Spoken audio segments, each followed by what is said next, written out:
I will argue will never work. Like I've taught big classes. I've taught 30 some students at a time, music all at once, and I have a desire for excellence in everything I do. Everything I do must be better than the best, to the best of my ability.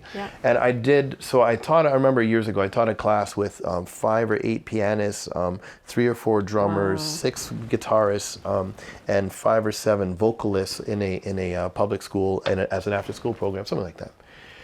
I needed 2 teacher's assistants.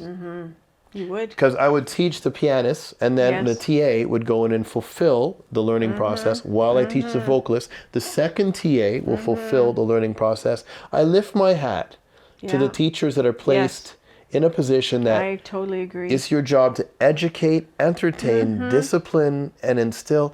And while also being honestly ostracized by families as well, saying if my kid doesn't get it, it's your fault. It is a diminishing return, and I applaud them for what they do. At the same time, if you take a class of 30, and instead of having the teacher at the top dictating knowledge that everyone regurgitates, and you then say, and you break that model, and you say, okay, of this group of 30 kids, there's going to be 6 or 8 that understand it well, that have leadership capabilities, that can then help the rest of the group sort it out. So you now have smaller groups inside of the larger group as it spins itself through. You now, what have you done? The best way to learn something is by teaching. Right, right. And you have the grade 5 students helping the grade 4 students, the grade 4 students helping the grade 3 students. So now the grade 5s, by assisting the teaching of the grade 4s, build more confidence and actually locks long-term memory and automatically of the material they learned last year. And then leveraging that on their current course load. I love that. The old school, one school scenario. I remember asking that of myself in the ripe age of grade 3, whatever.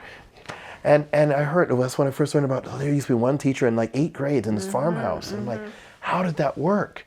And it was an inquisitive thing, right? All my developing years, and even through adulthood. And so I kept studying it. And it's like, it actually makes more sense. It makes a lot more sense. And then you take a look at the average exam back then compared to now. Man, our adults wouldn't pass a grade 8, 19, 10 exam. Right, exactly. But also, they would apply it to the farms. So they would take math problems and apply them to how are we going to weigh this and then sell it at the field. Like they would integrate what was relevant. I was at a museum, and that's what got me. I remember I was at a museum, and they actually had one of those old tests, and I was actually reading through the book and then reading the test at the end. And one of the tests, I couldn't believe it. In grade 7 or 8, it was, your grandfather inherited a farm. The farm is, or you're inheriting a farm. Your father's inheriting a farm from the grandfather. It's a $30,000 farm. Your dad is taking a $20,000 mortgage out. Amortize the mortgage at 8% interest over 15 years. Show your work. Wow. In grade, I'm sorry, I would have to check the internet just to remember, and they had to do it to show their work. It was really, and that's something that's actually, I'll argue, missing is a lot of the life skills. I've heard a lot of parents say, my kid can't balance a checkbook, can't cook, can't, and really, cooking should be part of your fractions. It's a quarter cup and a half cup. Let's make some cookies. Right? Balancing a checkbook is a simple. So I'm getting passionate here. That it used to be kids in grade 6 used to run the farm. They'd run the tractor autonomously back about less than 100 years ago.